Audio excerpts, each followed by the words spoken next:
Hello, beautiful people. I hope that you're doing wonderful. Today I would like to talk to you about the proper use of a mala. I have the great opportunity to travel around the world, teaching Dharma, and I encounter many people, not only the ones that come to my classes, but people that I meet around in restaurants, stores, everywhere. And many times they have a mala around the wrist or right around the neck. And I always ask the question, how do you use your mala? Now, many times they don't even know what a mala is. They say that it's just jewelry, that it's something spiritual, but they don't have the right understanding of what the mala is about. Now, this also happens with people that come to my classes. They come to take spiritual classes, to learn meditation, to do mantras, but they don't know how to use the mala properly. So I would like to talk to you a little bit about that today. Malas come in many different types. They come in gemstones, different woods, and those are great to use. All the quartz family malas are very powerful because of the piezoelectric properties of the mala, and I will explain what that is in just a little bit. And but the malas that are made out of plastic or made out of glass, those are not so great malas because they don't have an electromagnetic charge. So if you're going to get a mala, if you have a mala, always look for a mala that is made out of a gemstone or a sacred wood. Now, there are many different types of malas. For example, this one right here is made out of bodhi seed. Okay? Now, this is the same type of mala that I have around my wrist, bodhi seed. And bodhi seed is considered to be a sacred seed because it's a seed that comes from the tree, the bodhi tree, where the Buddha sat to attain enlightenment. So it's really a special mala. There are other types of malas like this one right here. This is black sandalwood, which is also to be considered a sacred wood. But there are also beads made out of gemstones like this one right here, made of amethyst. Then we have malas made out of lapis lazuli, like this one right here. They're beautiful lapis lazuli. Also made out of rudraksha. It's a little mala made out of rudraksha. It's a sacred seed from India as well. And very special, amber at this one, which amber is not a resin, not a wood. It is a resin, but not a stone or wood. And amber is a fossilized pine resin that is anywhere from 30 to 50 million years or more. So they're very special because they have like the memory of what has happened in the world in all these years. Anyway, if you're going to get a new mala, my suggestion is that whenever you get a new mala, you always purify that mala before you start using it.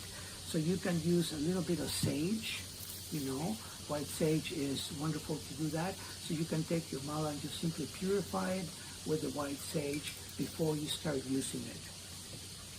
There's two types of malas. There is a Hindu mala and then there's the Buddhist mala. This little one that is always around my neck is a Hindu mala. And as you can see, it has little knots in between each of the beads. So when you use it, in Hinduism, you use it in your right hand, you cannot pull the beads because they are, knotted in between. Now, the Buddhist malas are like this one, this lapis lazuli right here. And as you can see, there's a space in between the beads. And that is the way that you pull the beads. Buddhist malas you use on your left hand. I happen to like the Buddhist malas. It's the only type that I really use all the time. I like the feeling of holding the mala in my left hand and pulling the beads. Now, like I said, Hindu malas you wear and you use in your right hand and you pull the beads towards you. Buddhist malas you use with your left hand and then you pull the beads towards you. This makes sense to me because by pulling the beads towards me, I know that the prayers, the mantras, are going to go straight into my heart.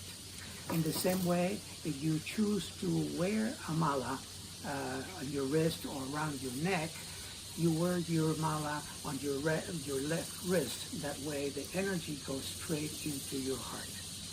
Now, what is unique about malas, especially the ones that are made out of gemstones, is that they have two very unique and special properties. One is called piezo and pyroelectricity. So that is what activates the energy within the gemstone. Like quartz crystal. You can rub it in your hand to activate it, and you can blow into it a program.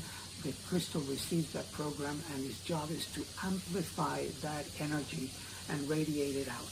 In the same way that when we use a mala, we're holding it in our hand, and the piezoelectric properties get activated by heat and pressure. So holding the mala in your left hand and pulling it towards you is activating the piezoelectric properties of the gemstone that you are using. In this way, you are supercharging little by little with the use of the mala. And every time that you say mantras, each one of the beads gets charged with the energy of the mantra that you are chanting. And little by little, they start becoming more and more activated. And then when you wear them around your neck or you wear it around your wrist, then that piezoelectric property that is embedded in the type of crystal that you're using is going to radiate and it's going to melt into your body. Therefore, they also become an instrument of protection. So little by little, that energy starts, amplifying within your body, and you start getting more and more of the energy that you put into the mala itself. Now, when you wear a mala around your wrist, I happen to like this body seat, which is very handy because it's an elastic. I can just remove it from my wrist and then use it. The first thing that I do when I go into an airplane is take this mala out and I start chanting mantras for my protection and for the protection of everyone using on the airplane. I visualize, a bubble of protection around the airplane, and the mantra just completely encasing that airplane for protection. So these malas are super handy. Now, these two malas are basically the same. Okay, you can see that. Now, the difference is that this one right here is brand new, and this one has been around my wrist and being used for many, many years, maybe 10, 12 years. So it has taken a different color because of the oil of my skin and the sweat. Malas have 108 beads, and there are many reasons why 108 beads. Let me just share with you some of those reasons.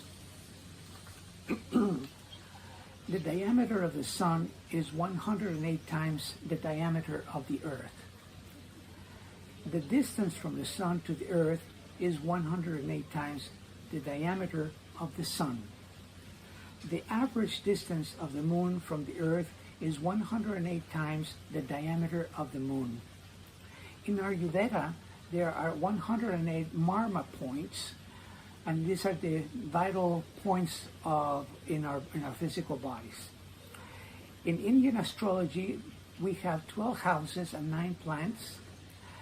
12 times 9 equals 108. There are 54 letters in the Sanskrit alphabet. Each can be mentioned as masculine, Shiva, and the feminine aspect, Shakti, aspect totaling 108. There are countless things.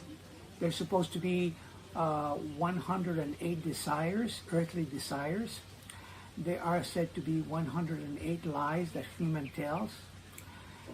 There's said to be 108 delusions of forms of ignorance within the human body.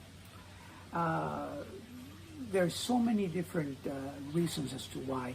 So the number 108 is very, very special in the way that is included into the malas. That's Buddhist as well as Hindu. Now, some malas, like I'll show you the two that I have always around my neck, are these two.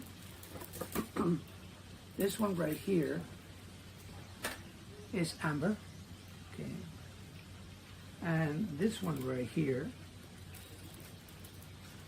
is black amber as well. Okay. These two malas they only have 108 beads. Now there are other malas, however, that have 111 beads. For example, this one right here, this lapis lazuli, you see there's 1, 2, and 3 extra beads. Those 3 extra beads make the mala 108. And these 3 beads represent the Buddha, the Dharma, and the Sangha. Now, all malas have a central bead, this one right here at the bottom. Okay.